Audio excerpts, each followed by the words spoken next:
Bonsoir. Compte-rendu du conseil municipal du 21/12/2021.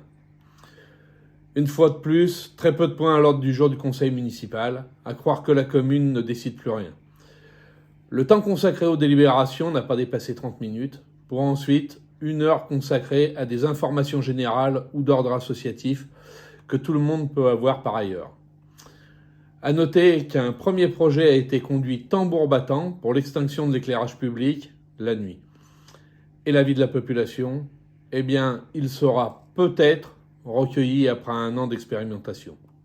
À noter également une réflexion à venir sur l'aménagement de la rue du Stade. Une étude avait déjà été réalisée en 2015, mais en dehors de notre équipe, personne ne semblait en avoir connaissance. Délibération. Extinction partielle de l'éclairage public. L'éclairage public devrait être coupé début 2022 de 23h à 5h du matin sur la plupart des rues de Saint-Romain-de-Gélenas, à l'exception des routes départementales, des zones d'activité, des rues qui nécessitent un éclairage public pour l'alimentation électrique des caméras de vidéosurveillance et des rues qui ne sont pas équipées d'un dispositif d'horloge pour le pilotage de l'éclairage. Pour Jérôme Grosy, cela ne devait poser aucun problème de sécurité puisque selon la gendarmerie, les cambriolages ont lieu majoritairement entre 17h et 19h30. Voici un premier projet conduit tambour battant. Il se sera écoulé tout juste 1 mois entre la première évocation et sa mise au vote. Lors du conseil municipal du 16 novembre 2021, nous avons appris de l'équipe majoritaire, je cite, que le dossier de l'éclairage public venait juste d'être ouvert et qu'une réflexion allait être conduite sur la faisabilité de l'extinction de l'éclairage public pendant la nuit. 1 mois après, nous découvrons cette délibération. Voilà un dossier rondement mené, sans aucune concertation avec la population, ce qui justifie notre abstention au vote. Pourtant, il s'agit là d'un dossier sur lequel il était possible, comme prévu dans les promesses électorales, de faire appel à l'intelligence collective des Jallieu-Romains via un groupe de travail placé sous la responsabilité d'un élu, ou de mettre en œuvre une concertation lorsqu'il s'agit d'un service majeur à la population. Gilles Descamps a alerté sur un risque de perte d'alimentation sur les dispositifs de télérelève, des compteurs d'eau, de gaz, risque qui n'a visiblement pas été pris en compte. Sophie Garnier a demandé l'économie attendue par cette décision qui, selon Sylviane Nouet, devrait être de l'ordre de 6 000 €, en hypothèse basse pour une année. Pietro Di Cioccio a demandé si cette décision était définitive ou si un retour en arrière était possible. Sylviane Nouet a répondu que l'expérimentation durera toute l'année 2022 et qu'ensuite seulement l'avis de la population sera recueilli. Adressage. Une retouche sur 2 rues pour des dénominations trop proches. Avenue du Rhône devient Avenue du Fleuve et rue des Terrasses du Pont devient rue des Terrasses du Rhône. Engagement dépenses 2022. Autorisation d'engager un quote-part de budget 2022, soit 25%, avant le vote qui aura lieu au plus tard mi-avril, pour permettre le fonctionnement de la commune. Il s'agit d'une disposition habituelle pour le fonctionnement des communes. Gilles Decamps a cependant fait remarquer qu'il y avait des erreurs dans le tableau présenté au Conseil. Tour de table des élus. Syndicat de gestion des déchets. Suite à notre demande lors du précédent Conseil, un courrier de mécontentement a été adressé au Sitcom en charge du ramassage des ordures ménagères à compter du 1er janvier 2022.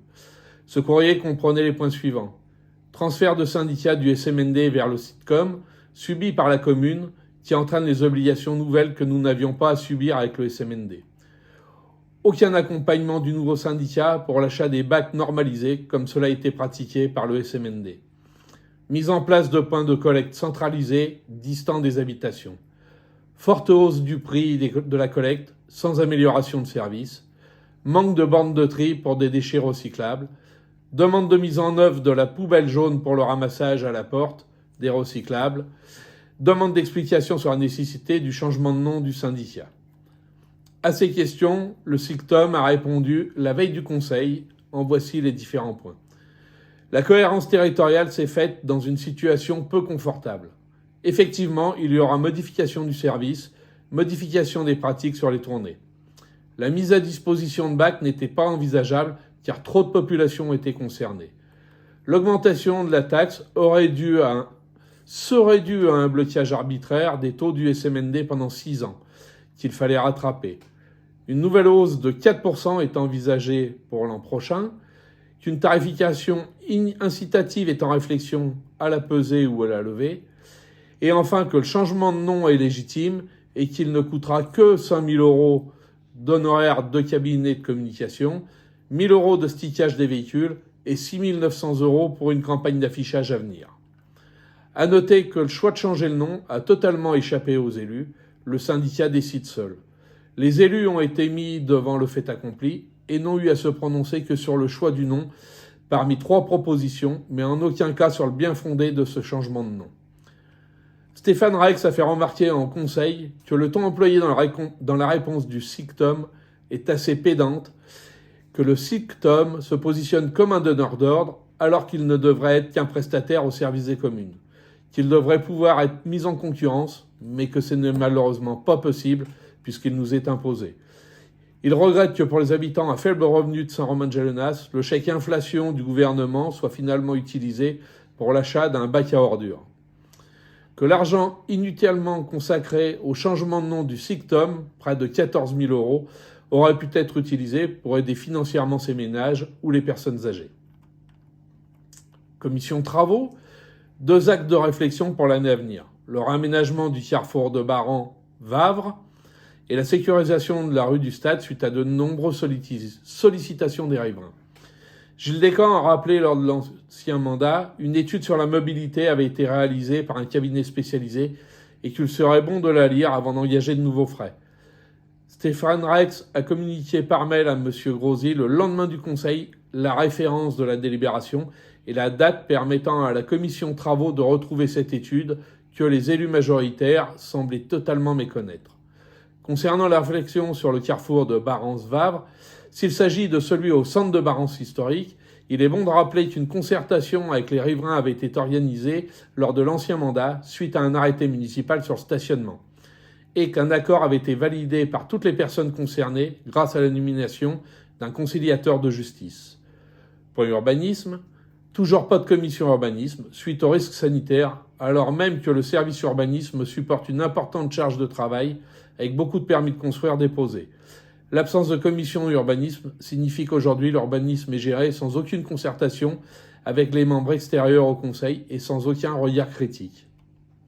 Tribune de l'opposition, la conseillère déléguée à la communication a fait remarquer que le texte de l'opposition proposé pour la publication sur le site de la mairie dépasse 500 caractères et demande un retour strict à la règle.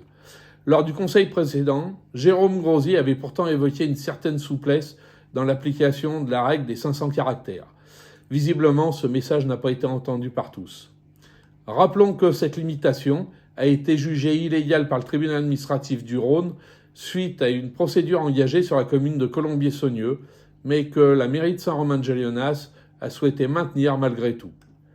Cabano-Loustic, arrêt de l'activité par manque de bénévoles. L'association est dissoute et chaque commune va récupérer son matériel et le solde des fonds disponibles. Pour Saint-Romain-de-Gelenas, 1 000 € seront affectés à l'école et 1 000 € à la bibliothèque. Vœux du maire, compte tenu de la situation sanitaire, il n'y aura pas de vœux du maire en physique, mais peut-être une vidéo. Une réflexion est en cours pour une rencontre citoyenne au printemps, si la situation le permet.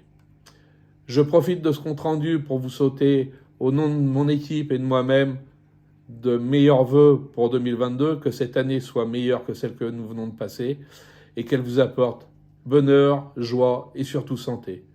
À bientôt, prochain conseil municipal le 25 janvier 2022 à 19h30.